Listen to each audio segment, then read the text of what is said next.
Okay, it is 7 o'clock and we're going to get started on this. This webinar tonight is being recorded.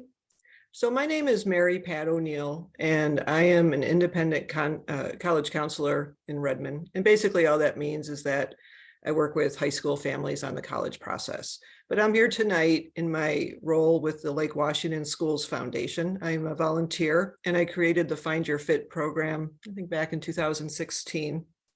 And it's grown quite a bit over the years. And the reason, this is the first time I'm actually really doing a middle school presentation. And the reason that I'm doing it tonight is in my private practice, I've just had so many questions and contacts from sixth grade families, seventh grade families, eighth grade families that I thought, wow, what is going on? And I just realized there is a need. Obviously, there's a lot of stress and anxiety. And so I'm hoping that tonight's presentation will help you all to relax and breathe and feel a little bit more comfortable about what's to come as your child goes into high school and beyond. Just a little bit of background on me. I'm a parent myself. I have two children, a daughter who's 27 and a son who's 25. They both graduated from Eastlake. Gone through the teenage years. Hasn't always been easy. They're doing great. I'm very proud of them. And tonight's presentation is going to be on the surface. I'm not going to go super deep into things because I think that'll just muddy the waters and you don't need to know that. And hopefully I'm going to give you enough information so that you feel comfortable and relaxed and have a little bit idea of what is to come over the next few years. This session is being recorded. It is being sent out to everybody who registered for it. It will eventually be put on the Lake Washington School Foundation's website under the Find Your Fit tab. There's a whole library of webinars that I've done over the last few years. I do not send out my slides, my PowerPoint. Most of them are actually just to keep me on track, but there will be a handout with resources for you afterwards. So tonight, what we're going to be covering, I'm going to talk about how high school is different from middle school, how to prepare your child for high school, the different paths after high school, because it's not a one-size-fits-all process, applying to college in the United States and what colleges take a look at, and how to help your child navigate all of this. So high school is a huge transition for students in middle school. I don't want to deny it or make it sound like it isn't, because it is. It's a tough transition. The tougher transition will be after high school as they transition into something else. But a couple different things that I just want to talk lightly about. So I get a lot of questions about picking a high school. I realize it's mid-March, the choice schools have already been settled and all that, but perhaps you're a seventh grade family or a sixth grade family and you're thinking about that. So I'm always asked, what high school should my child attend? And luckily we have fabulous high schools within the Lake Washington School District. And if your child just goes to the school that they're supposed to go to, that's their regular school, awesome. There's great options there. If your child gets into a choice school, or if you choose, or you're thinking about a private school, my advice is always your child should attend the high school where they will thrive. Well, they will have friends, they'll enjoy the academics, they'll do well academically, they'll do well socially. We'll talk more about this, but colleges don't know that, oh, you could have gone to this school or you could have gone to this school and you chose this school. What's wrong with you? No, all they look at is the school that a student attended. They look at the curriculum offered, they look at the grades, things like that, but they only look at your child compared to the high school that they attended. So just pick the right school, whatever is the right school for your child. And if you're not sure, perhaps ask your child what high school they would like to go to, because a big part of high school is the social aspect. There is something that you might have heard the term running start. Again, I'm going to keep this super surface level. Running start is also known as dual enrollment. And all it means is that starting in junior year, a student they don't have to, but they have the option of attending community college. It's usually in our area, It's typically either Bellevue College or Lake Washington Technical College. And they're fulfilling their high school graduation requirements through taking community college classes. And they're also earning college credit. So a student could, junior and senior year, earn an associate's degree. It's paid for through the district. So it's a great way to save money on the cost of college. Again, it is not for everybody, but it is a great program, and it's an option. Again, you can't do it till 11th grade at the earliest, so nothing you need to worry about, but just planting a seed, but that's an option. Good habits are really important. We're going to talk a lot about grades. Grades certainly do count in high school toward, especially if your child's thinking about a four-year college. And so this is where, good study habits, sleeping habits, just teaching your child good, what I guess they're calling it now, executive functioning skills. But this is where it is important. And then also keeping in mind the impact of COVID. COVID is the gift that keeps on giving.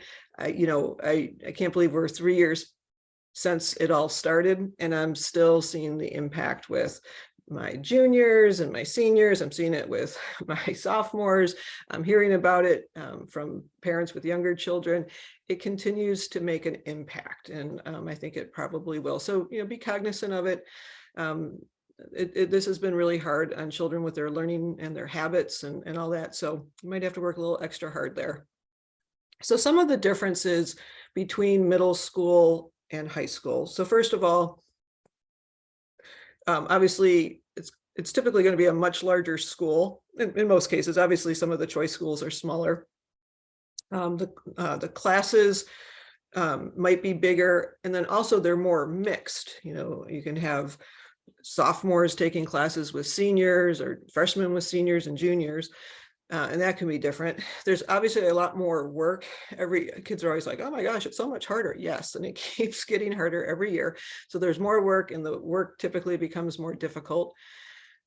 If they're in middle school and they're the 8th grader, well, they're the big cheese at school, and then all of a sudden they go to being the little guys, the freshmen. So that can be an adjustment. Grades count.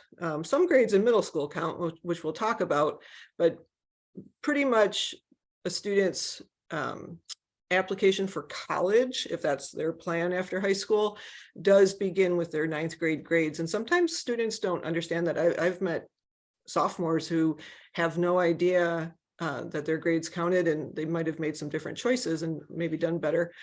Sports might become a lot more important to students, maybe not so much for playing sports. For some kids it will, but it's a social thing, going to the games and all that kind of stuff.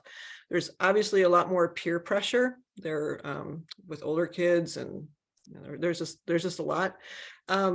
This can be hard for parents, but a lot of teens, they have to start separating from their parents. They start becoming more distant.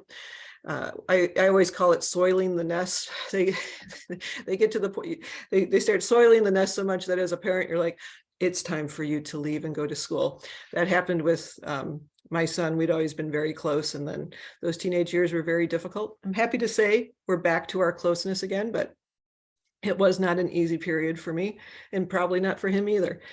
Friendships become much more important to teens, more so typically than their parents are. And a lot of teens get a lot less sleep. I always ask my teens that I'm working with, and I'm surprised at how little sleep these kids get. And sleep is really, really important. They truly do need 8 hours of sleep. Oh, let's see.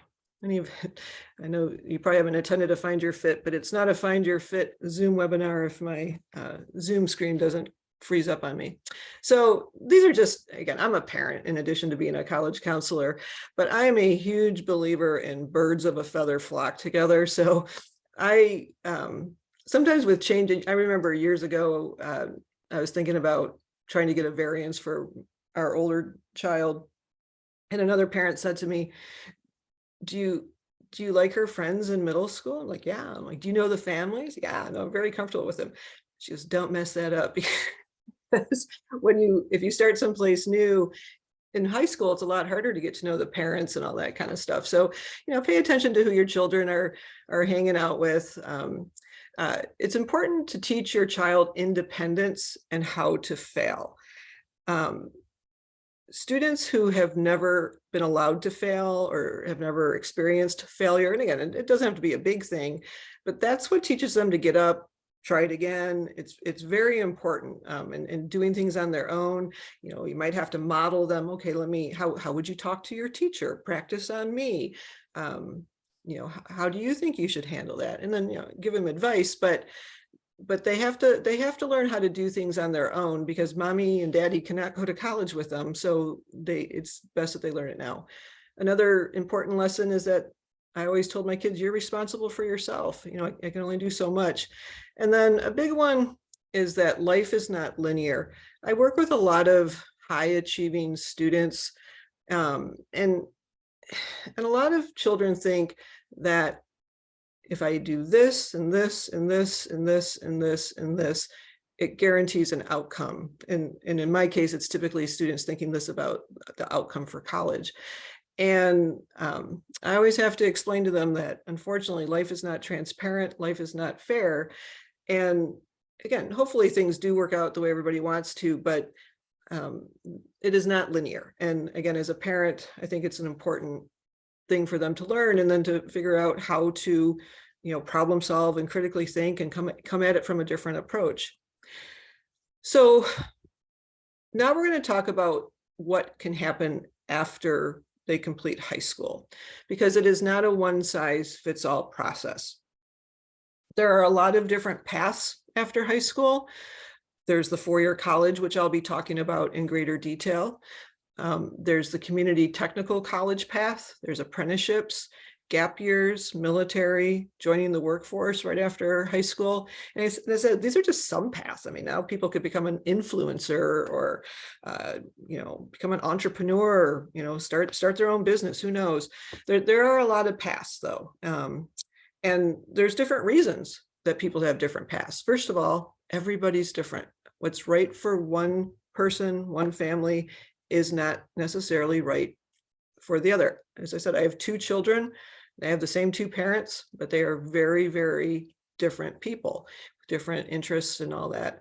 A lot of teens have no idea what they want to do when they graduate from high school.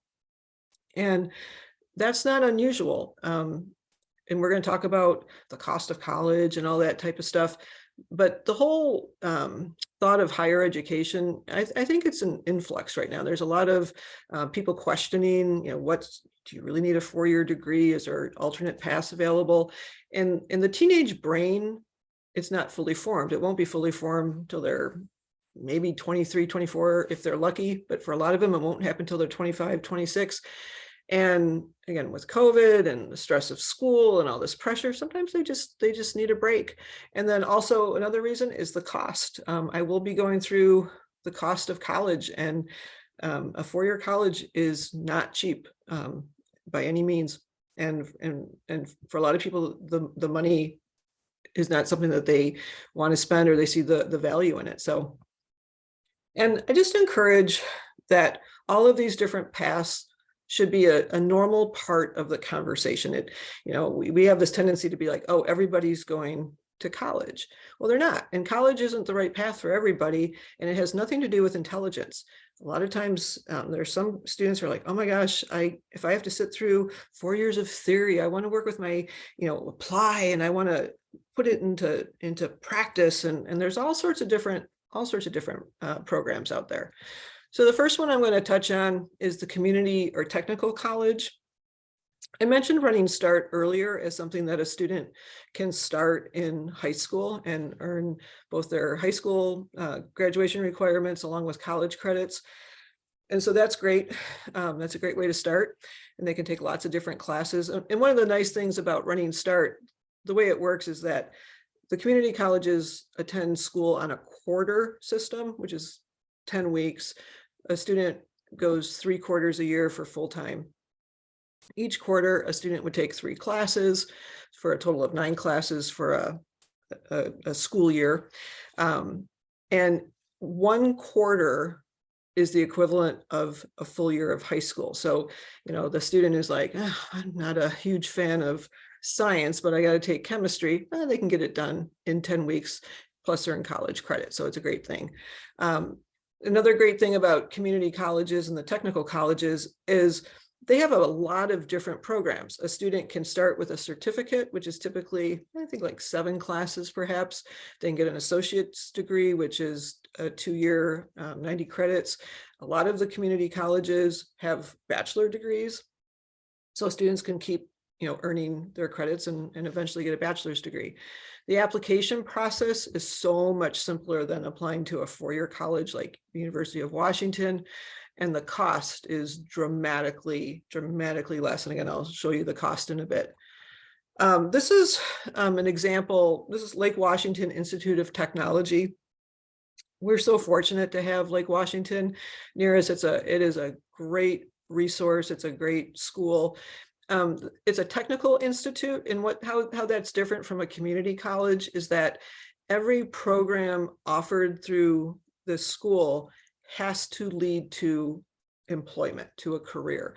And so these are their different, they have the School of Business, the School of Design and Applied Arts, School of Education, School of Engineering and Manufacturing, School of Health Sciences, School of IT, and the School of Transportation Technology. And currently they offer 11 different bachelor degrees, which is amazing, and they're planning to offer more. Then there's apprenticeships. We don't hear as much about apprenticeships here in the United States, but again, this is something that is beginning to get more interest in it.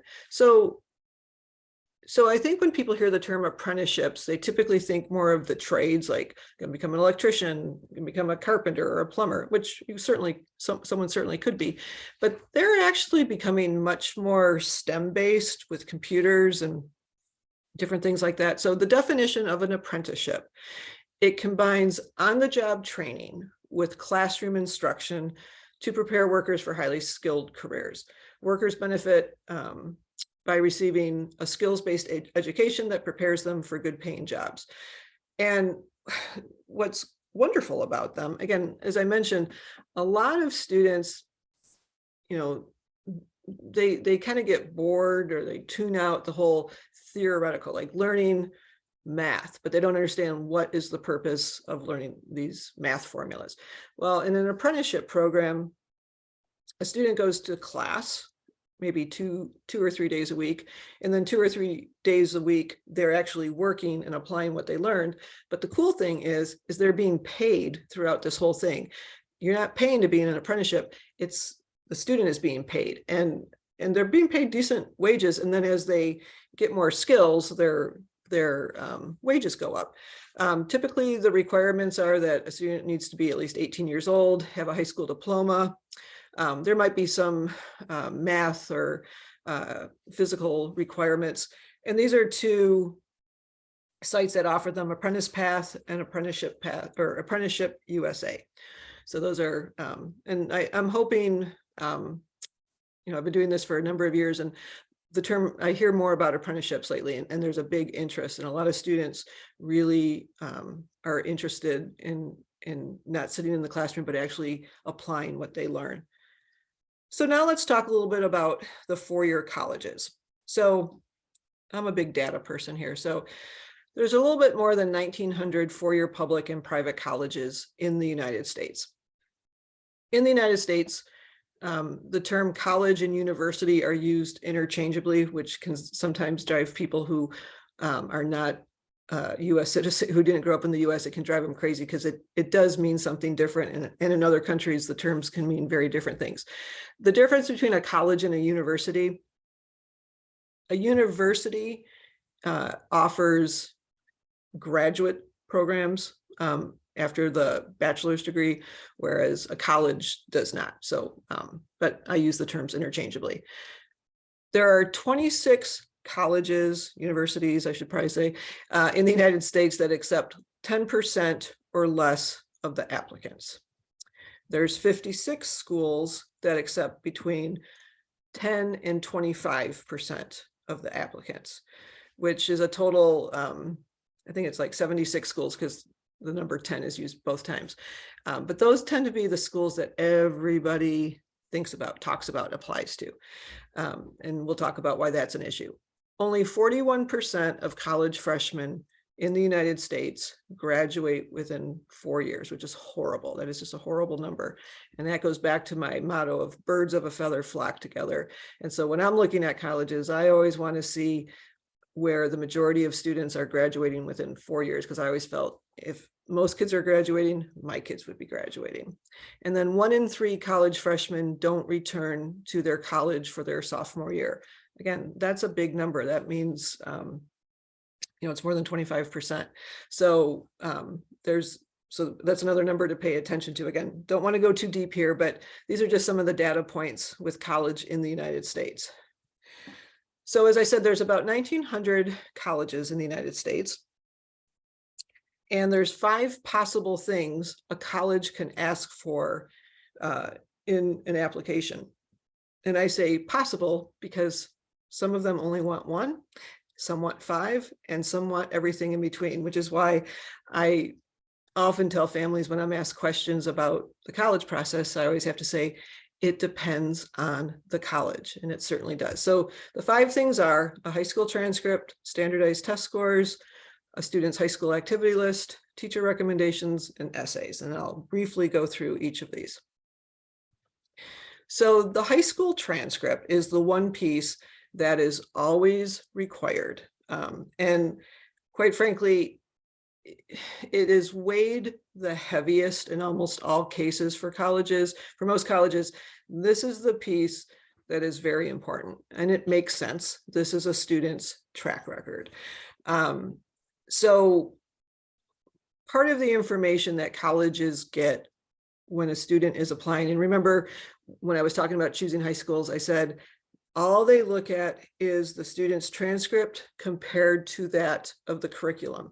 And the way that they're able to do that is through what's called a high school profile or a secondary school report. And it's basically a report card on the high school that the student attended. Remember, they don't know that they could have attended someplace else. It's just where did they go? And the information that's contained in this report includes the number of students, the demographic breakdown of students, the percentage of students who get free and reduced lunch, the percentage of students who after high school graduation go on to a 4-year college, a 2-year college, or the military, average standardized test scores known as ACT and SAT of the students, and then they list all the classes of rigor, all right? And this will depend on the high school, but here on the slide you can see, so rigor classes, I'm going to use Eastlake as an example because that's where my kids went to. They would have honors classes and then college in the classroom. They have what's called UW in the classroom at Eastlake. Then running start classes, which would be through the community college. Then this is not Eastlake International Baccalaureate. Lake Washington does not have them. But if a student went to Skyline or Interlake or Inglemoor, which offers what's called IB, that would be considered. And then in Lake Washington School District, we have advanced placement classes, otherwise known as AP classes. So anyways, the school report will show what classes of rigor are offered by that school. And the reason why they do this is because just like people are different, high schools are different. And we are in a very strong public school district with wonderful high schools. But unfortunately, there are students, I don't know if it's unfortunate, but there are students in the state of Washington who go to high schools that don't have regular calculus, let alone a more rigorous calculus, however it's offered. And colleges don't want to penalize students for not taking harder classes if they're not offered. But if a school, again, not all schools, but certain schools, the University of Washington certainly feels this way, the University of California system, things like that.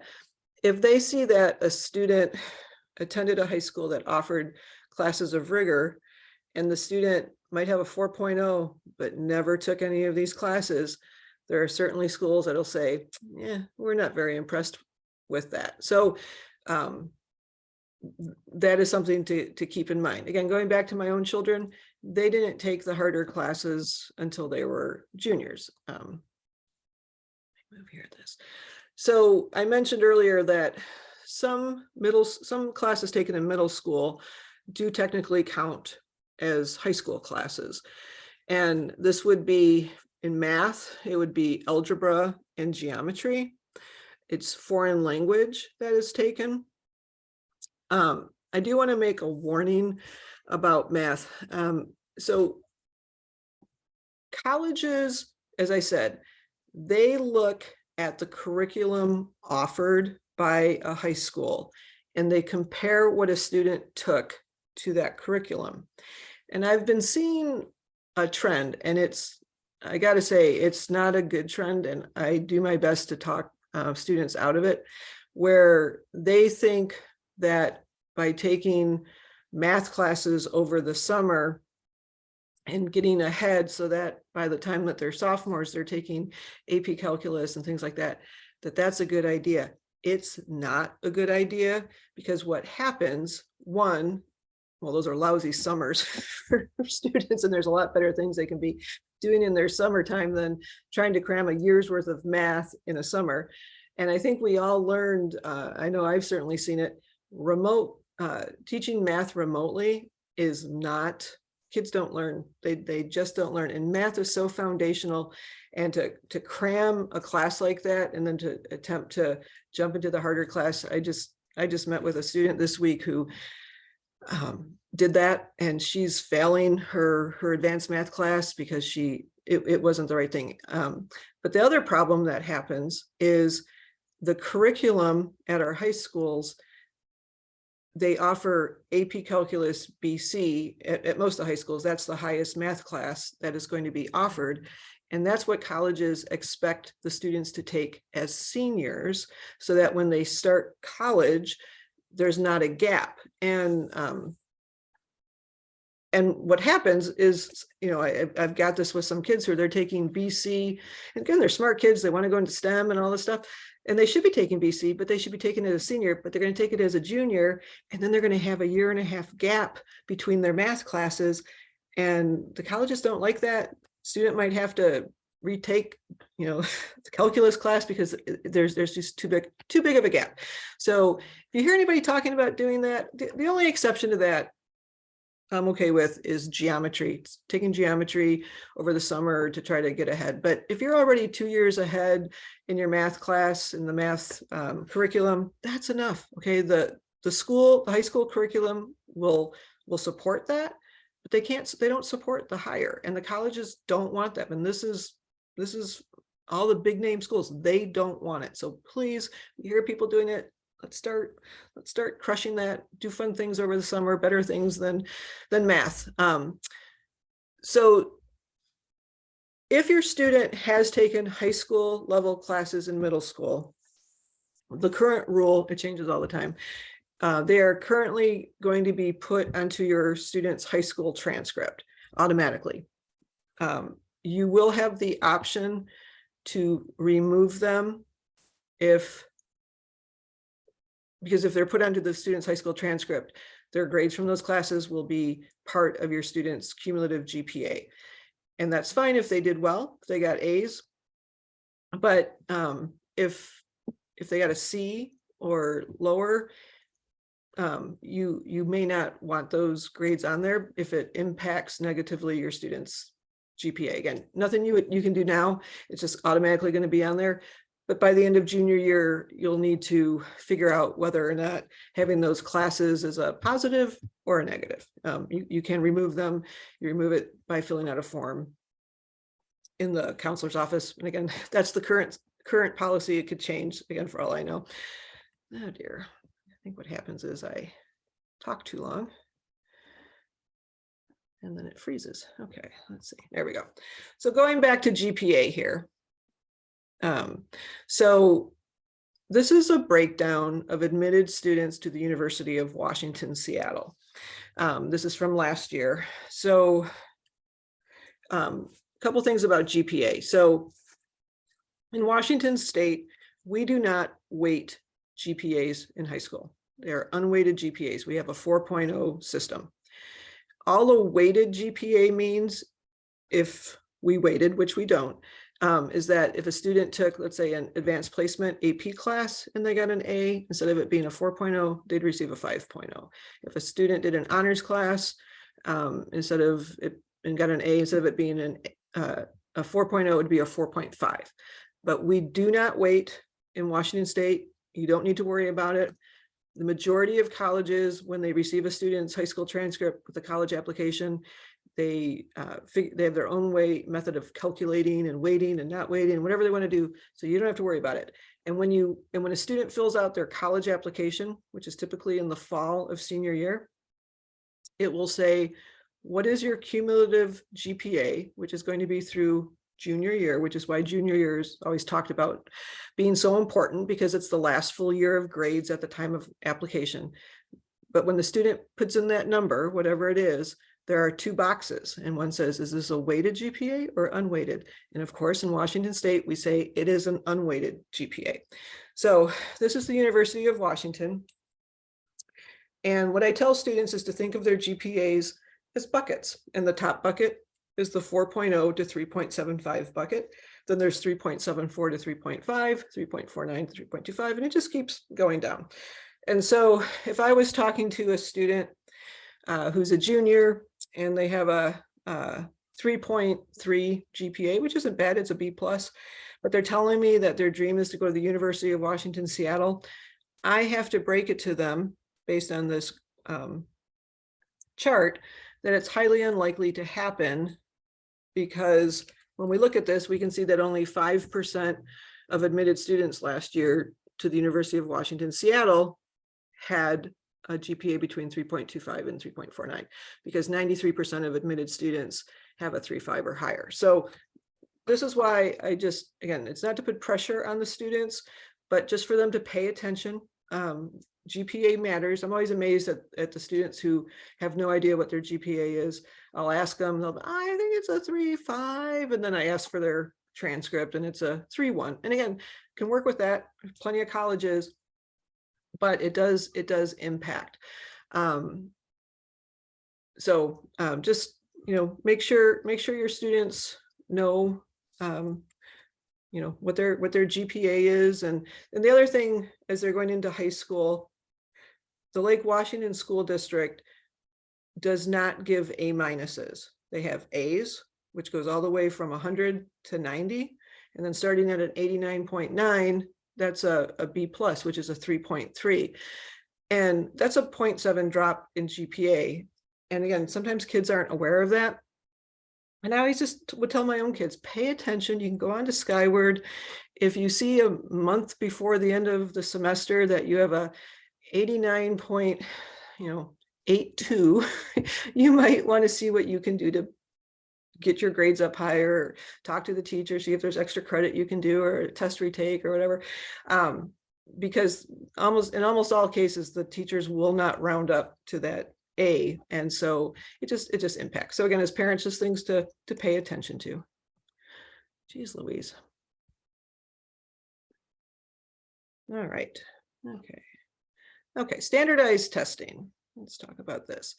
So standardized testing has to do with what's called the ACT and the SAT. Again, there is nothing for students in middle school to even be thinking about with this.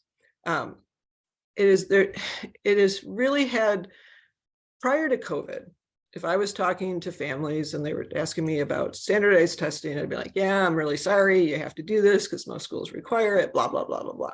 Well, that has changed. It has changed dramatically. So just like with everything, some schools do want or do require standardized testing, but a lot of schools are test blind, which means they do not use them, or they're test optional in the sense that it's up to the student to determine, if their scores are high, they send them in. If they're not high, they don't send them in. But in our area, all 6 of the Washington State public universities, including the University of Washington, they do not use standardized test scores in admissions. So they don't help a student at all. University of California system, Cal State, most of the schools in the West are not using test scores. Now, if a student wants to apply to MIT, or they want to apply to Georgia Tech, or they want to apply to schools in Florida, University of Florida, those states do require at their public schools to have test scores. But again, first of all, you don't need to worry about it right now because things can change. Because these tests are meant to measure what a typical junior in high school knows. So you're in middle school, you shouldn't be doing anything. I don't care how gifted your child is, really don't be spending any time on this. The only thing that I would say is read, and I have that down there as an exception, is reading. I think reading, things like Atlantic Magazine or Psychology Today, like really deep articles with lots of big vocabulary, that can be helpful. But they don't need to be doing anything else. So the first testing that your child, and again, it doesn't mean anything, it goes nowhere. In 10th grade, the district pays for sophomores to take the PSAT, which stands for preliminary SAT. And the whole purpose of it is just to introduce students to standardized testing. The scores go nowhere. They do nothing. They win no awards. There's nothing. No one should be studying for these. They just take it on a Wednesday in October. So, but even that is still a far way off. But standardized testing, again, it keeps changing a lot. But at this point, there is absolutely nothing a middle school student should be doing. And I always want to remind families that applying to college in the United States, it's not a transactional process. And what I mean by that is I do work with a lot of families where the parents went to school, attended college in other countries. And in other countries, this can be a very much a standardized process in the sense of, or transactional process in the sense that it's based on an entrance exam, or perhaps a student's GPA times the test score, and that it's factored together, and that 0.000 difference in some total is what determines what school a student gets to attend. The US does not work like that at all. And I always say, instead of it being transactional, it's transformative. And that's what is so fun for me working with high school students, is to see how they change over the years and transform, because that's what happens. I can say that as a parent too. And I mentioned earlier, all the schools that everybody seems to want to apply to the same schools, those same 75, 79, whatever the number was. And those are referred to as highly selective schools. And the term highly selective, all it means is that too many qualified students are applying for too few spots. And, I will tell you, the Seattle area, with all the tech companies that we have and the smart parents that we have, they have smart kids. And there's so many smart high school students in our area. And colleges just can't take all of them. That's just, especially the highly selective ones, there's just not enough space. So I show this, these are from last year's admissions. I haven't been able, I don't have the numbers yet for this current year, but I think it's hard for people to understand what's a 5% acceptance rate, what's a 4%, a 6%. So if you look at this, Brown University last year, it received 46,000 applications and 44,000 of them were rejected.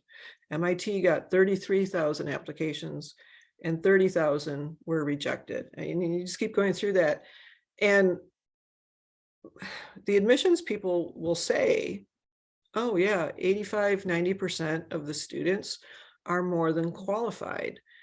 The problem is we don't have enough spots. They just don't have it. I think it was a year or so ago, Stanford received 51,000 applications, 49,000 of them were rejected, and 70% of the rejected students had 4.0s, had taken every class of rigor offered by their school, or most of the classes, and also had 99th percentile SAT or ACT scores, and it wasn't enough. And that's the problem. And that's why I say it is not a transaction.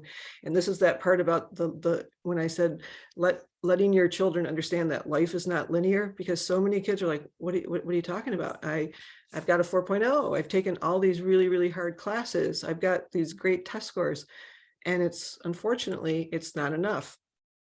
So luckily, there's lots of fabulous schools out there, but if they only apply to these, those are going to be the students who I sometimes hear from these families, we applied and we got in nowhere, and because it's not a lottery.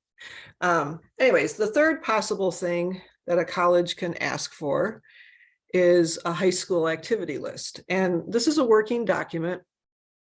And I tell students to start it in 9th grade. And it's something that they should be updating, at the end of first semester, spend 5 minutes updating it. At the end of the second semester, spend 5 minutes updating it. At the end of the summer, update it again. And if a student just keeps doing this, by the time they're completing their college application in senior year, they're not trying to recreate it going, oh my gosh, what did I do in 9th grade? I don't even remember. But what a high school activity list is, colleges just simply want to know when a student's not in school and they're not doing homework, how are they spending their time? And there's all sorts of different categories of activities that a student can do, in the high school, in the community, sports, religious, community service, award, things that they do by themselves. But, again, we're in this area where so many students have good grades, so many students have taken classes of rigor, so many students have got good test scores. And so it's like, oh, everybody looks the same again. And a student's activities can help differentiate a student. They can also help a student learn if they're on the right path. I certainly don't believe that every activity a student is involved in needs to be career or college based. They should do things for fun and all that.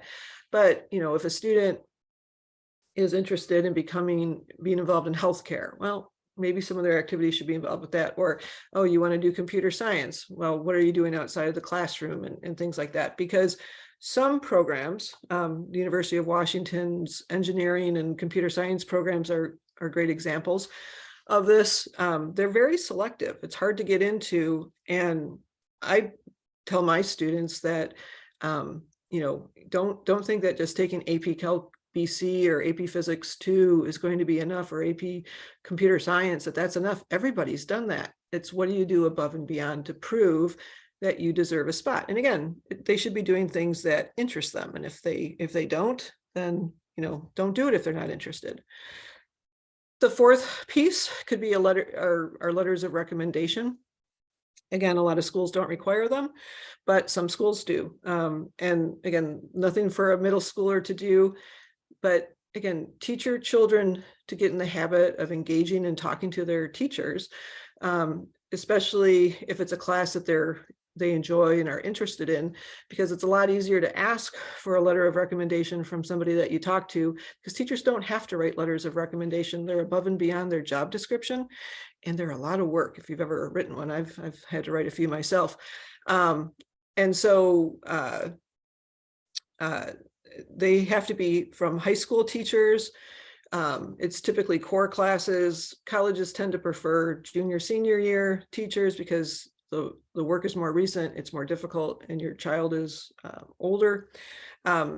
Many colleges that require high school teacher recommendations will also allow what's called an outside recommender. So if your child has a job or is involved in an internship or is on a sports team or babysits for the next door neighbor, those can all be considered. So and then the fifth possible thing is college essays, and I really have nothing to say about those, because there's nothing a middle school student needs to even worry about college essays, with the exception of having experiences that they can actually write about, and that's where a student's activity list can come in handy later on, but nothing there.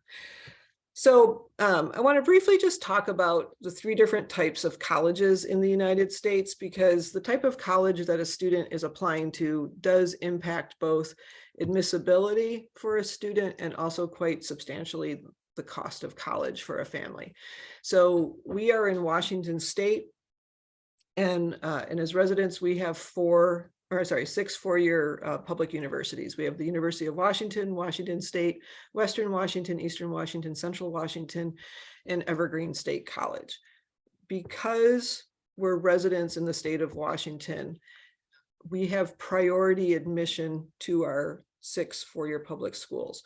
So last year at the University of Washington, Seattle, 71% of admitted students were Washington State residents.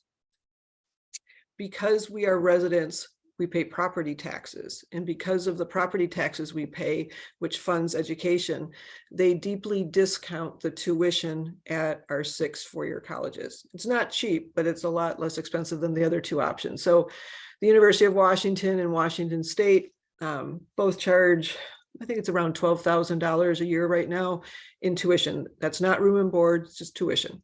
And again, it's not cheap, but compared to the other ones, it is. And that's why so many families want their children to attend in-state schools. The second category of schools is the tricky one. It's the out-of-state public, and it's tricky because I have to talk generically about 49 other states. But first of all, if you think about it, first of all, you're not a resident in these 49 states, so you've lost that priority admission. You're not a resident, so you haven't paid property taxes, so you lose that tuition discount. And typically, out of state, or what they call non-resident tuition, is 3 times in-state tuition. So one of the things I always caution students when I'm working with them is we need to pay attention to the percentage of out-of-state students that a college accepts, because it's all over the place. There are certain states like Oregon, Arizona, Colorado, Utah, Montana, Idaho. There's not a lot of people in those states. So it's relatively easy for a non-resident to be admitted. If the student is strong academically, they're likely to be given scholarship money, merit scholarship money. But other states like California and Texas and Georgia and stuff like that, there's a lot of people in those states, and parents get angry when their children can't get into the state schools that they've paid the property taxes for. So sometimes students will say, well, I want to go to UCLA, and I have to say, well, it has a very low overall acceptance rate. It's very hard, even if you live in the state of California, to get into UCLA. It only accepts about 9% of the students, but of the 9% of the students, only 19% of that number come from outside of the state of California. UT Austin's another example of one where they're very, very protective. It's really hard for students outside of the state of Texas to get admitted. Then there's private schools, which are not funded through property taxes, so where a student lives is not an issue. And sometimes families will say, oh, they're too expensive. And typically they're really not any more expensive than out-of-state publics. But again, depending on the school, there's a lot of private schools that are very generous with scholarship money and can make it pretty close to in-state tuition. Some of the ones around here, Seattle U, Gonzaga, University of Portland, Willamette, Lewis and Clark, they can be very, very generous with scholarship money. So then there is a category of schools called the Western Undergraduate Exchange, fondly known as WUI, which I always have a hard time saying. But what WUI is, it's 14 states. You can see the 14 states there. They have agreements between each other. I had mentioned earlier that non-resident out-of-state tuition is typically 3 times in-state tuition. Schools that participate in WUI, it's 1.5 times. So it's a huge cost savings. Unfortunately, it's not all the public schools in these 14 states. But if you're interested in learning more, if you type in WUI in your search engine, it'll take you to the website. Keep in mind that every school is different as far as GPA requirements or majors that are offered through WUI and all that. But there are some good options there for families, and especially students who have strong grades. Another important part of finding fit for college is affordability. And a lot of times I think people don't think too much about it. And these are just kind of some depressing data points too, but 0.1% of US students receive a full ride scholarship. That means where everything is paid for, tuition and room and board and all that. 0.1. 1.5% of US students receive a full tuition scholarship. 7% of high school athletes play a varsity sport in college.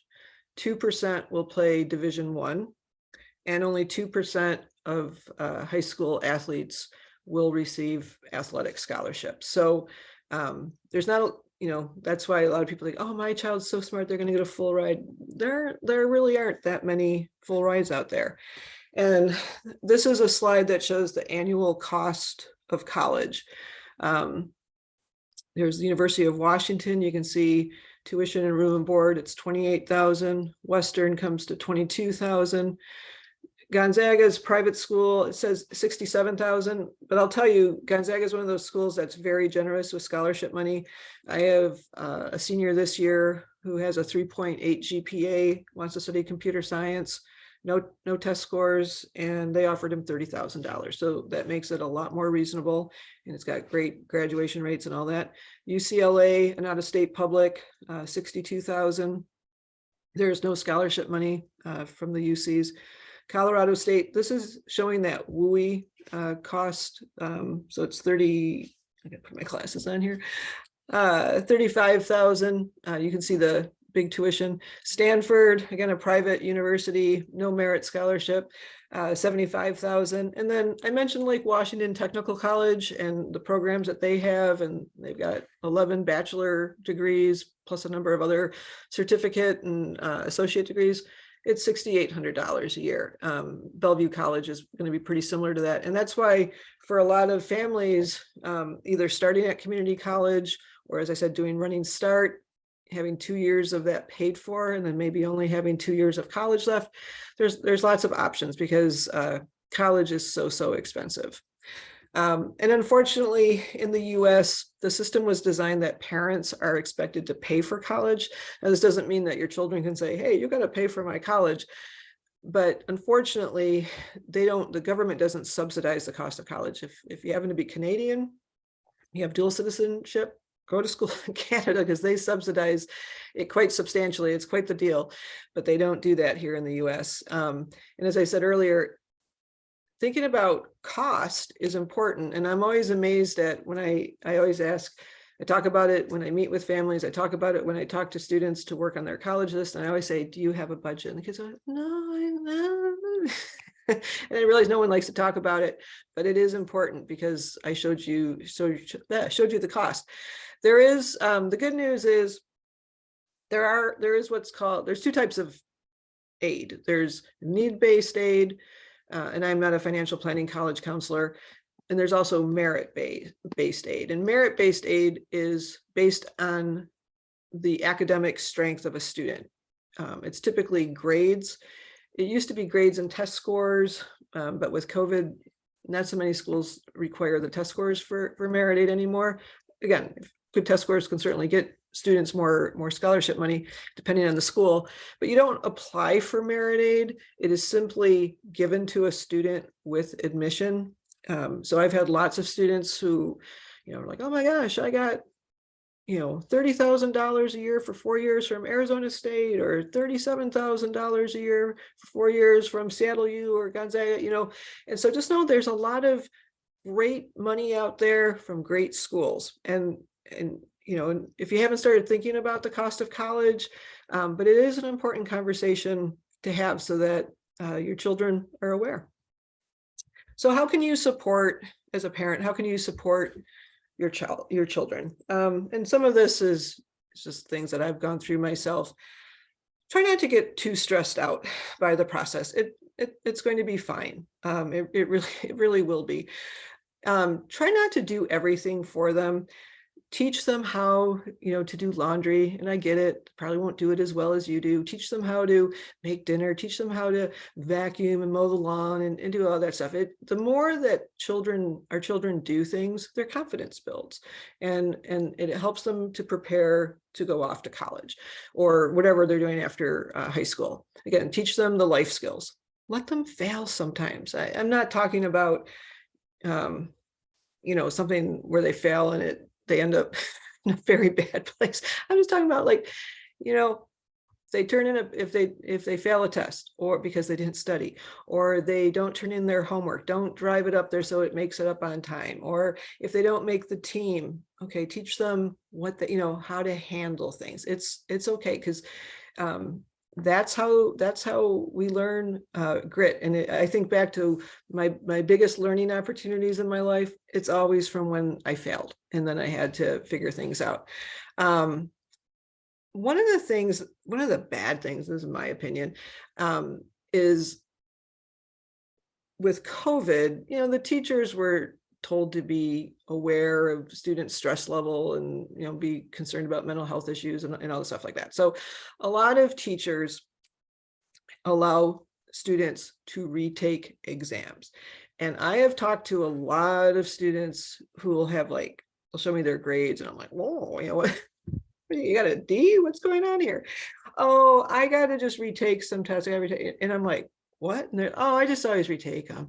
And this is a bad habit that students get into. And I really wish the teachers didn't allow this. And the reason why is because when they leave high school, that's not going to be allowed. It's not going to happen in college. It's not going to be happening in an apprenticeship program. It's not going to be happening in community college. That's not life. So teach them to take a test right the first time and to do their best. As I said earlier, the frontal lobe of their brain is not formed. I don't care how wonderful the child is. So that I've got a 27 and 25-year-old, and every once in a while I think, oh my, your frontal lobe is still not really formed yet, is it? But because of that, if your middle school student is talking like, I want to be this when I grow up, and you think, whoa, you're not going to make any money or whatever, just support them. Let it be. When my son was in middle school, he wanted to become an actor, and there's nothing wrong with that. I didn't have a problem with it. Although we did say, well, then you should get a second degree because you're going to have to, support yourself and all this stuff like that. And he ended up becoming a doctor in physical therapy. So, like things change versus saying, you can't do that. You can't do that. Just let them explore. I was talking to a student today who is interested in film, psychology, or business. Three very different things, but she doesn't do anything to explore them. And that's something I'm going to have to suggest to her and her parents is, hey, you got to explore these things because kids don't know. So encourage your child to talk to people whose careers interest them, or to get involved in camps or volunteering or things that expose them to these things that they're interested in. And they may find out, oh, this is very different than what I thought. And that's not what I want to do. And that's okay too.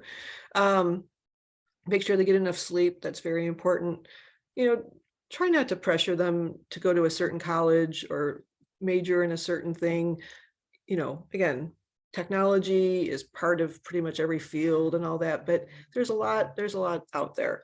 When you're talking, if the four-year college path is what your child wants to do, be careful about only talking about the most selective schools, because if they don't get in, and again, it just means too many qualified students are applying for too few spots, then they feel like they've disappointed you or they're a failure, because again, most kids can't get into those colleges. There's just not enough.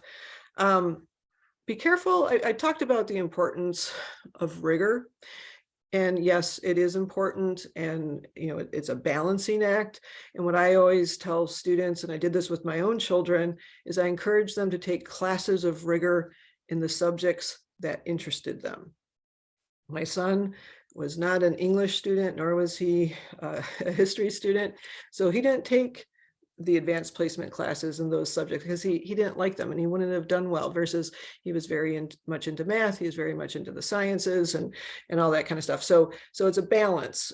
Sometimes these kids start competing and they're like, oh, what's wrong with you? You're only taking 5 AP classes. I'm taking 7. And you can laugh, but that's what they do. And it's bad and it's very unhealthy.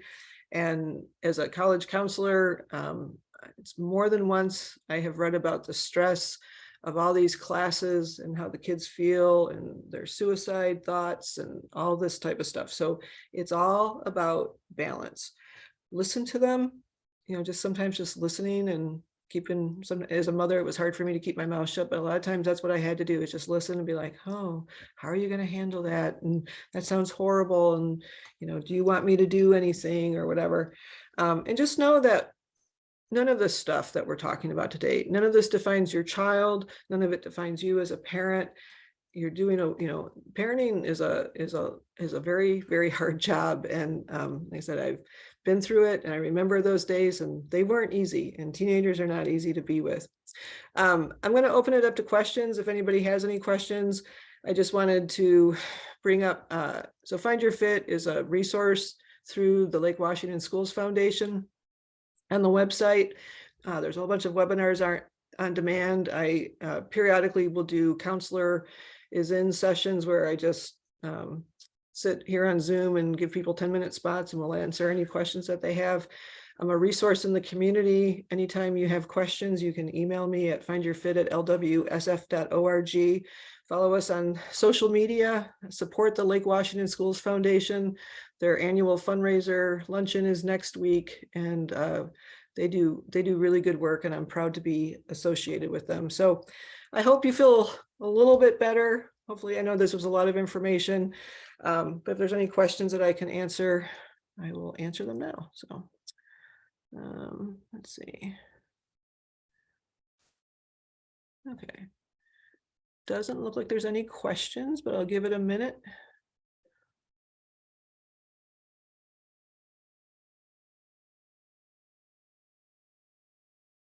Let's see.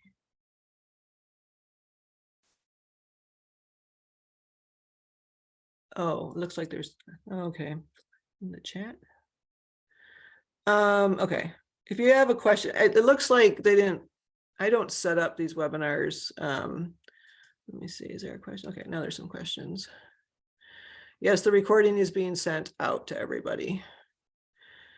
All right, the difference between an AP, which stands for Advanced Placement, and Running Start. So Running Start classes are taken through the community college, and they go toward a student's high school graduation requirements, but the student also earns college credit, and they're paid, the Running Start classes are paid for through the school district.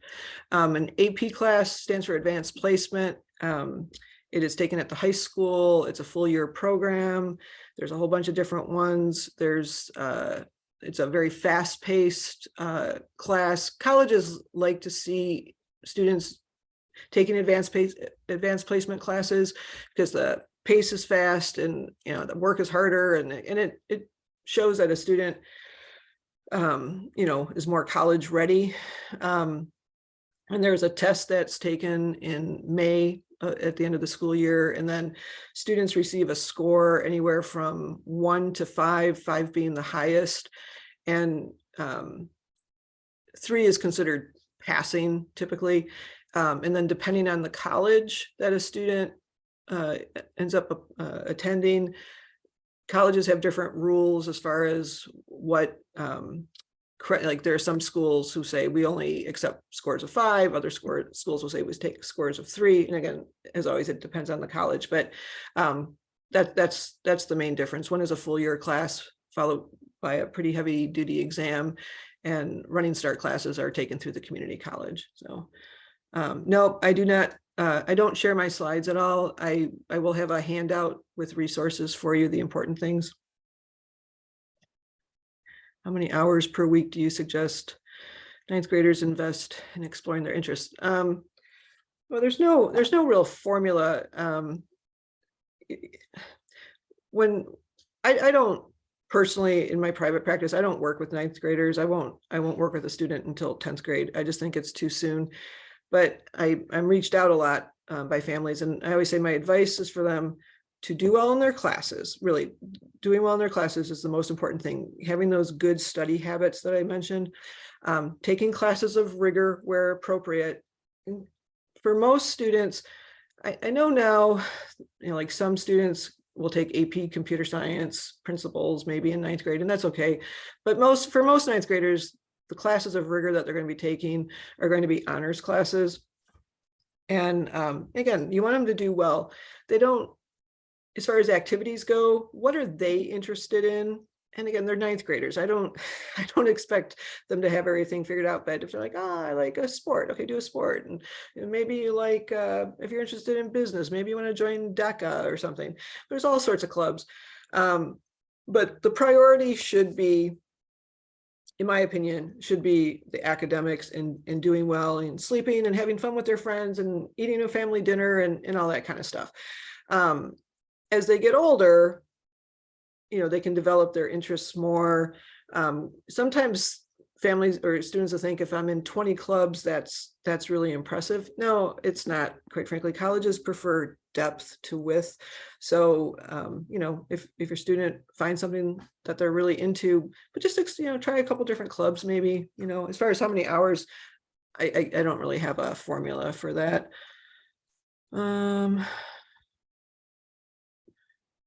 Recommendations for what middle schoolers can do in the summer.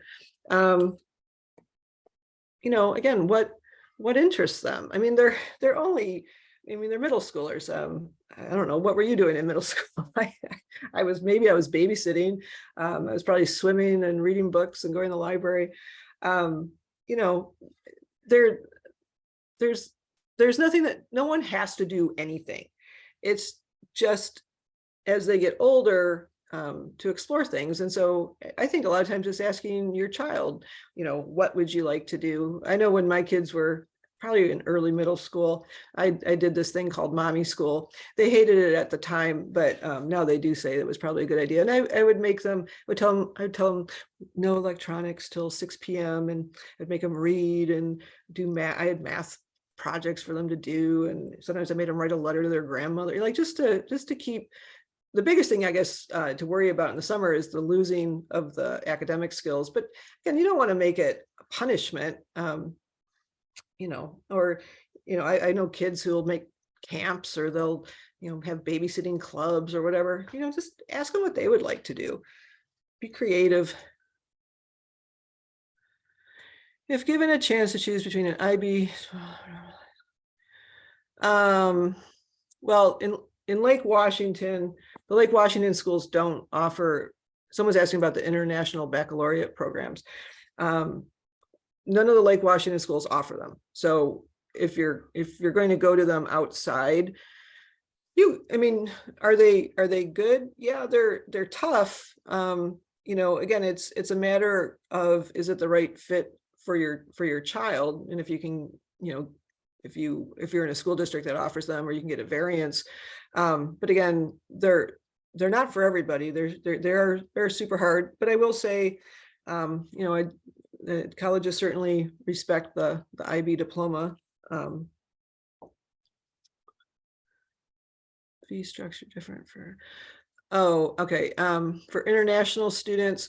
So if a student, if a family is here, I'm not an international expert, and I apologize, but if a family is here on an H-1 visa, they would be considered in-state residents for the Washington State public universities. So UW, Washington State, et cetera. For any other schools, they would be considered international schools. And you'd have to look at a school's website, but typically, you know, yes, the fees, the fees would probably be the same as what a non-resident would be. They're not higher typically, but looking at a school's website and talking to admissions, but for the Washington State public universities, your child, because they attended school in high school here in Washington State, they would be considered residents and they'd get the in-state tuition. How easy is it to transfer from a community college to a university? Well, again, it depends on where a student is transferring to, but let's assume a student was attending a community college here and wanted to attend a to transfer to a four-year public Washington State University.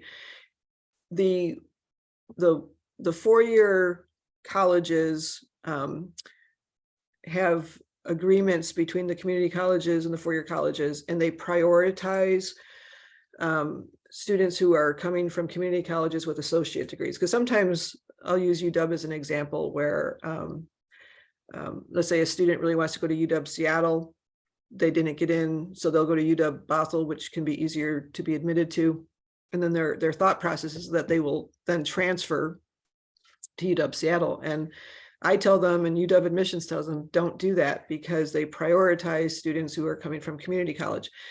I didn't mention this because I was trying to keep things pretty surface level, but a student who is doing Running Start and does Running Start through high school, they're not applying to college as a transfer student. They're applying to college as a first-year applicant. And then after they are admitted to a school and they decide to accept a school's offer of admission, then their credits from the community college get transferred in, and the college will say, oh, again, it depends on the school, it depends on the program. Typically, they'll get most of those 2 years of credits. If a student wants to go to UW for engineering, they're still going to have 4 years of college they have to do at UW. But again, I don't want to get into all the nitty gritty details. This is a middle school presentation. It says, what percentage would you consider activities count? Again, it depends on the college. Activities are considered, what activities can show is the potential of a student. Where I think activities can be powerful is if a student has to write a college essay or more than one college essay, their activities can give them what I call anecdotal proof, like, oh, you want to understand my leadership skills. Let me tell you this story of when I was a leader in it, or, oh, critical thinking skills. Here's this problem that I had to overcome and this thing I was doing. And, but if you look at what is considered very important in the admissions process and what most admissions people probably spend the most time looking at, it is grades and transcript that and the curriculum offered, and they want to see how a student's doing. That's where they spend most of their time. Someone is asking about sports. Nobody has to do sports. Some kids love sports, some kids don't love sports. Sports is not required to be admitted to college. Obviously, if somebody's a recruited athlete, that's great. That can be a golden ticket to college, but you certainly do not need to do organized sports to get into college. And there's plenty of colleges that, you can be a B student, do nothing, and you can still be admitted to. Don't worry about it. Let's see here. Sorry. Are middle school grades considered for getting into college? Only the high school level ones that I talked about. That would be a student who takes Algebra 1 or geometry in middle school. Those are considered high school level classes, and foreign languages are. But if a student didn't do well, there is a process you have to go through your high school counselor. You can't do it in middle school, but you can have them removed from a transcript. So again, wait and see how you do. Let's see here.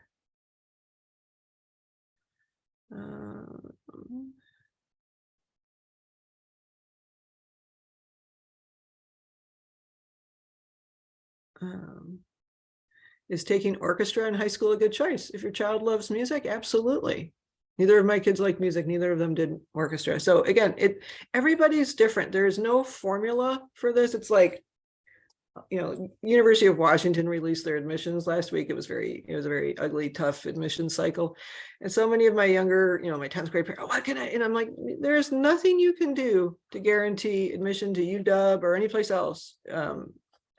Well, I shouldn't say that. In Washington State, non-University of Washington colleges, four-year colleges, which would be Washington State, Western, Eastern, Central, and Evergreen, if a student has a 3.0, they're guaranteed admission to our in-state schools. So they don't have to do anything except get at least a 3.0.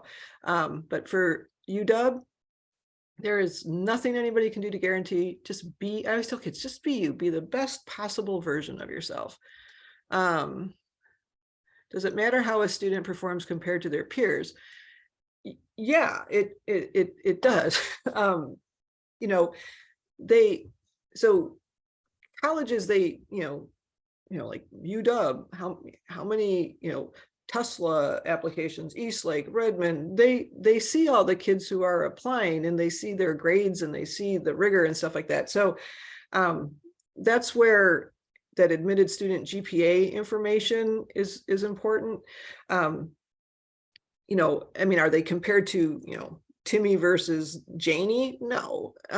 But, you know, they know, because they see that report and they know what to expect. Like, I don't have an example of this here, but if you were to go to Redmond High School's website and type in the word school report, they have a very, very detailed, it tells them how many national merit scholars that they have and average ACT and SAT scores. And so they get a sense of what a typical student attending that high school is.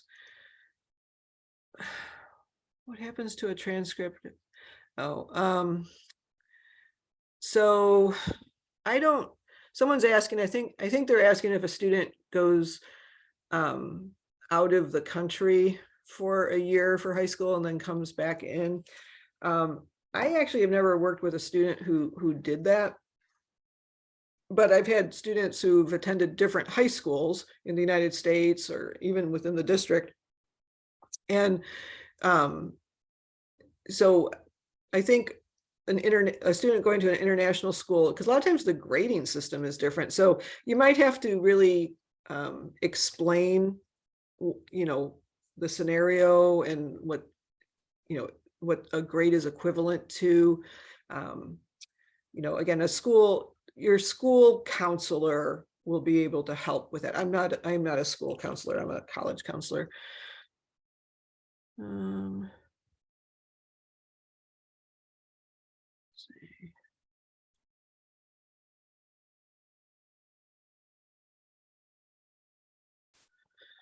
So someone was asking, I had mentioned that the Lake Washington School District doesn't give A minuses. Anything from 100 to 90 is an A. So someone was asking, does that give them an advantage? It does. That's also why Lake Washington doesn't have valedictorians in their high schools, because once they got rid of the A minus, they couldn't differentiate. So many kids have the 4.0s and all that. You know, every school district does things different. Bellevue doesn't give pluses or minuses. They just give, you know, a B, an A, a C, whatever. And so that can have a, you know, an advantage, disadvantage for a student too. I wouldn't worry about it. It is what it is. Someone, and then they asked if the coursework for advanced placement courses, if they get graded in the classroom. Yes. So yeah, and so that's why colleges will see that the student took an AP class, advanced placement class, and they'll see the grade that they got, which, you know, is important. So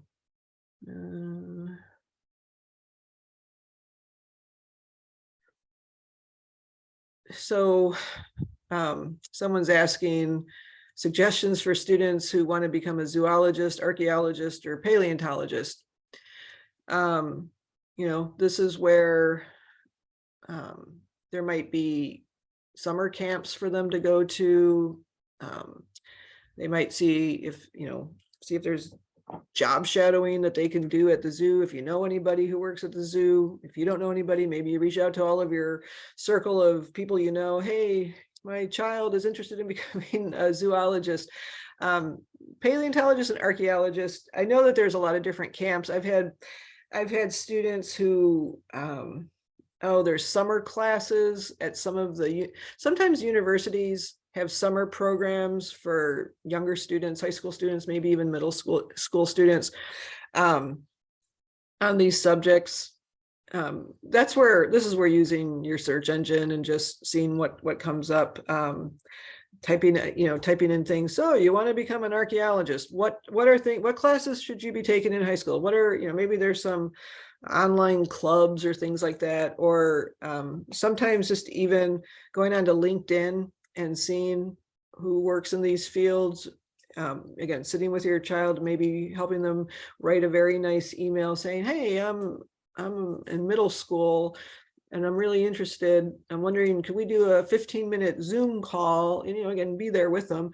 But, just simply asking, most adults are happy to talk to teenagers who are interested in what they do, asking them questions like, how did you get from my age to where you are now? Where did you go to college for undergrad? Did you go to graduate school? Where did you go? Knowing everything you know now, would you take that same path? What do you love about what you do? What don't you enjoy about what you do?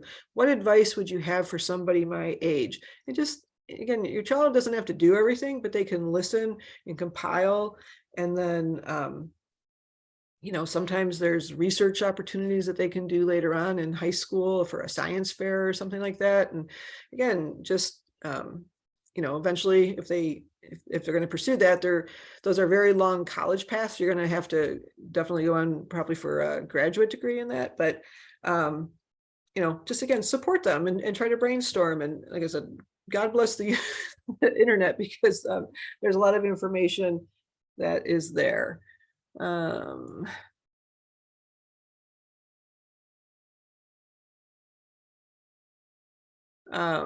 Someone's asking about students who've gone to ICS. Do colleges like their program, including UW? Yeah, it's a good program. I've had kids who go to, I've worked with kids who went to ICS who got into computer science or engineering there. It's a rigorous program. It's a good school. Students do well.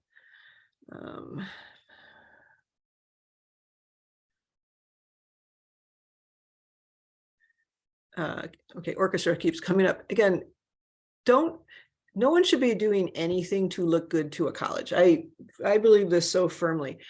If your child is interested in doing something, they should do it and encourage them to do it. Don't do it to look good to a college, because the minute a student tries that route, or you're encouraging them, that it comes off fake and it never works. But I've had lots of kids, oh my gosh, some of my orchestra kids, they've written the best essays and got into great schools. Sometimes they want to pursue music in college and sometimes they don't, but orchestra teaches kids lots of wonderful skills that they can they write good essays about it? Yes. Do they have to write about it? No, they can write about something else. If they're doing orchestra because they love it, that's why they should do it. No other reason. If they don't love it, then take a different art class. Okay, so if a child takes algebra in middle school, I'm assuming it's algebra 1 we're talking about, and doesn't do well, can he retake it in high school? Absolutely. Can the middle school grade be removed? So a couple things here. So if a student ever doesn't do well in any class, they can retake it, okay? In high school, both grades would show up. Now, if you're thinking a B is a bad grade, don't do that, because colleges won't accept B replacements, because it doesn't need to be replaced. Some colleges, like the University of California, if a student replaces a C grade, they won't take it. They're like, no, keep them at C. Whereas other colleges will. But if a student retakes, so with this example, taking algebra in middle school, didn't do well, and I think actually you're really smart to have your child retake it, because algebra is so foundational, and building on it, and that's again what happened during COVID with the remote learning of math. The only kids that I've worked with who really didn't get scathed somehow through this were the kids who were fortunate enough to take geometry during the remote year, because geometry is kind of a standalone class and it doesn't build on anything. But the students who had algebra 2 or pre-calculus or whatever, because it's foundational and they just didn't learn, and then to go into the next class, the student really struggles and suffers. So if your child can retake it in high school. About the middle school, like, does it replace it?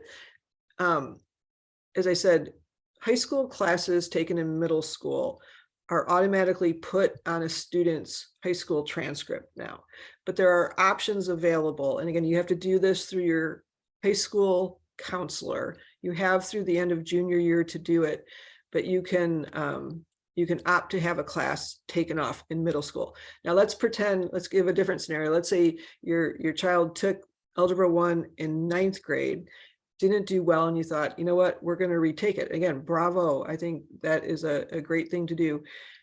Both classes are going to show up on the high school transcript. And so colleges will see that they retook it, but only the grade, and I'm assuming that they did better the second time, that higher grade is what is used for the GPA.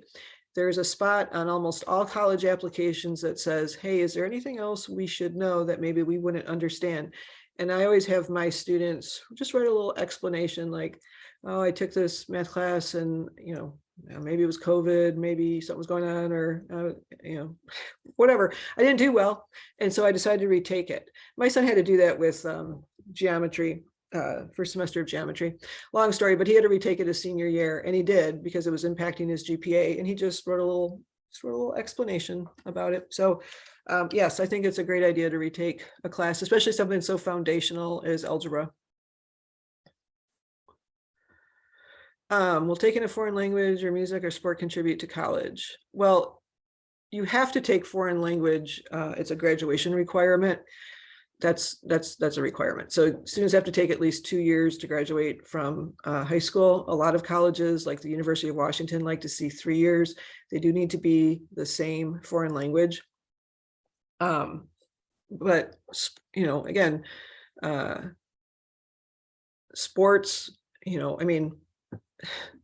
doing a sport doesn't impact. Now, if your child's taking, I don't know, lifetime sports as a PE class in high school and they fail it, I guess that could impact their GPA, but most kids don't. But participating in sports, again, no one has to participate in like high school sports, like joining the basketball team or the track team. Again, a lot of kids like it, and that's fine, but nobody has to do it. And as far as music, again, you have to have 2 art credits as a graduation requirement, and music can certainly be one of them, or both. Again, if a student is musical and loves music, yeah, fulfill your art credits that way. Neither of my children were musical, so they just took art classes to fulfill their art credits. So again, it's whatever interests your child. They do have flexibility. It says, if a student takes algebra and geometry in middle school, how will they? So there's my understanding, again, it's been a long time. My kids are old, but and my kids actually went to one of the choice middle schools. They went to Renaissance. So that was they didn't go to the big the big like Inglewood or Redmond Middle School or Evergreen. But my understanding is that students who go to the big middle schools, if they're doing well in math, there's a placement test that they take, and then they can, and that's how they get into the high school level classes. But if your student doesn't, that's fine. Again, it's all good.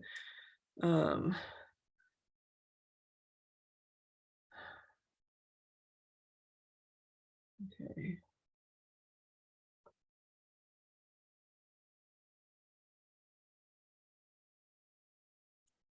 Yeah, so yeah, and I understand the frustration. Somebody was saying that their child wanted to take algebra 1 in 8th grade, couldn't do it because it was full. So they're taking algebra 1, sounds like outside of the school, and wants to take geometry this summer. You can. Again, my son did that. Just know that it will, those grades do count. My son, this is a long time ago, but we weren't paying that close of attention to him. You have to get permission to do this. You have to go through your school counselor to get permission to do these. You can't just do them on your own, because then they won't, because then they can say, oh, you didn't have permission, and we're not going to put it on his transcript. But the other choice that he could have is he could take geometry and algebra 2 in 9th grade the same year. I've seen kids do that. And I know it's frustrating, but high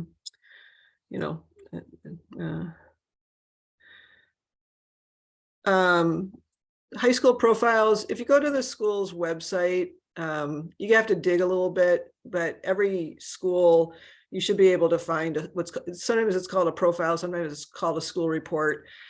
Redmond's is very easy to find. I was looking for East Lakes recently, and I used to be able to find it. It's harder to find now, but you could always reach out to maybe the principal or somebody like that and ask them for it. But it just, they're all there. They have them. If my child gets a B in an honor class, would you recommend choosing honors again the following year? Again, if this is a middle, again, I guess I would ask your student, because honors classes just go faster, and depending what the class is, could be a class maybe that they don't enjoy that much, or maybe it was the teacher. I would ask your child what they think. I don't really have an answer for you on that one. How do I pick the right high school based on my child's interest? They like math. Well, I didn't say pick. Okay.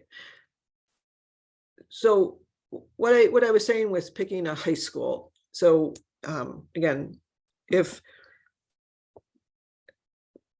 I work with public school kids, I am here in the Lake Washington School Foundation, which supports the school district. So I'm familiar with the public schools here, and all the public schools, you go to your school, your high school.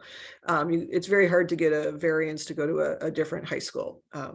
Now there's the choice high schools like Tesla and ICS and Juanita, but there's a lottery for those. And if you don't get in through the lottery, and again, like, they're not the right schools. They're certainly not the right schools for everybody. So, but you can look at the course catalog that is offered. Again, those are available online at the public schools, and it'll show you, what math classes are offered. You can look to see maybe there's a math club or a math honor society, but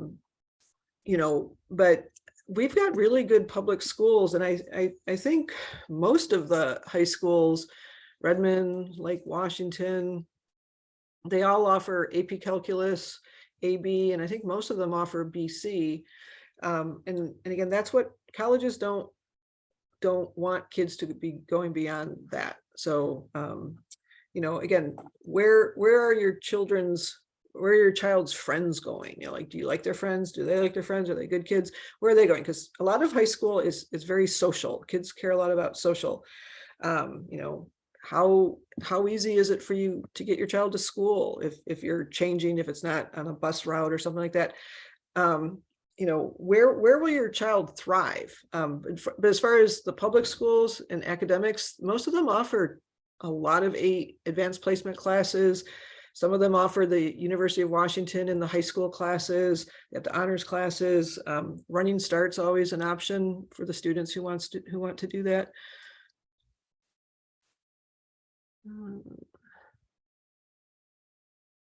I can't. Someone's asking about comparing Tesla to Redmond. They're all great schools. Tesla is not the right school for everybody. I will tell you that. I've met a lot of kids who it's their worst nightmare. Other kids, it's a great school. Redmond is a great school. East Lake is a great school. Lake Washington is a great school. Juanita is a great school. We have all these great schools. Tesla is much more less flexible, so like if a student's like, wow, I want to take PE, that's not an option. Oh, I'd like to take some art classes. That's not an option.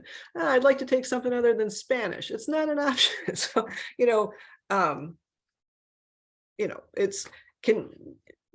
have I worked with strong STEM students who go to East Lake and Redmond and Lake Washington and Juanita? Heck yeah, I have.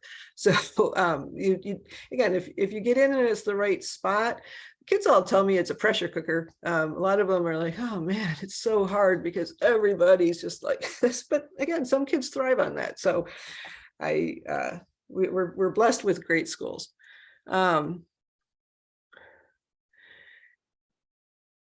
Okay, so I was asked, do I think it's okay to take geometry to get ahead? I think if your child like my son did it because he went to Renaissance, which did not allow him, because it's so small, kids don't have the choices of, testing out. You just had this little thing. And when he was entering ninth grade for high school, he said to me, and he was always good at math. My son, math was just the subject, it was so easy for him and he loved it. And he said, Mom, I want to be able to take Algebra 2 with my friends who were coming from Inglewood. And so I reached out, I wasn't a college counselor back in those days, and I reached out and asked how he could do that. And I was told he could take geometry. And back then it was through BYU high school online.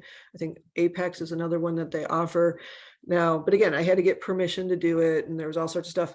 And it worked out fine. Now, my son got a C his first semester because he was in 8th grade and we weren't really paying attention. And I didn't think anything of it until he was applying to college. And that C was ruining or bringing down his GPA, and it was impacting his options for scholarship. So he had to retake first semester of geometry his senior year, which was not what he wanted to do, but he did it because he knew he needed to if he wanted to have these options. So, should you just do it to get ahead in math? No. But if your child is very advanced in math and math comes super easy, again, there is an order to the math. It's Algebra 1, geometry, Algebra 2, pre-calculus, calculus, and trying to cram and pass and do all this stuff, it doesn't help your students. I remember one girl wanted to do that, and I said, why are you doing it? And she goes, well, then I can stop taking math at the end of my sophomore year. And I said, no, you can't, because colleges, you have to continue taking math. Math is so important. And I talked her out of doing it, which I was glad. But again, it depends on your student. If your student is super good at math, to grasp it easily, I would say if you're going to take a math class and do it condensed, geometry is one that I have seen, and I believe because it's a standalone class, it doesn't build. But these other classes, math is foundational and it builds on it. And I just have seen so many bad situations happen in a lot of different ways. So again, if it's something your child wants to do versus if it's something that you think everybody else is doing, and so you want your kid to do it, that's not a reason to do it. But if they love math and they're wanting to do it, I would support that. But again, you have to go through your school counselor. Is there a way to meet high school arts requirement without taking classes at the school? I don't know. I am not a school counselor. Okay, I'm a college counselor.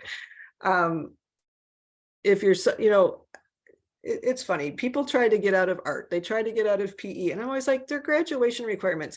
It's good for these kids to take art class, whether it's just a drawing class or a drama class or a video production class. You can take engineering design classes, count for art classes. It's good for them to do different things and to use different parts of their brain. And I'm not an advocate for skipping classes. I'll be upfront about that, but talk to the school counselor. I don't know that there is anything that you can do, but again, why does Lake Washington not have a highly capable program in high school? I don't know. I am not a school counselor. I am a college counselor. We have wonderful schools, and students who are gifted and very advanced, again, taking the AP classes, or if they want to do Running Start, and then they have that variety of college level classes that they can take. There's lots of different options. So okay, well, I think that is all the questions. I thank everybody for your patience, and I hope you learned something. I hope you get relaxed. I don't know, maybe you didn't with all the questions that came up. Maybe I didn't relax you, but this has been recorded. The recording will probably not go out for about a week because the foundation is doing their luncheon next week and their staff is super busy, but the recording will be sent out along with a handout with some resources for you. So thanks for attending and for supporting the foundation.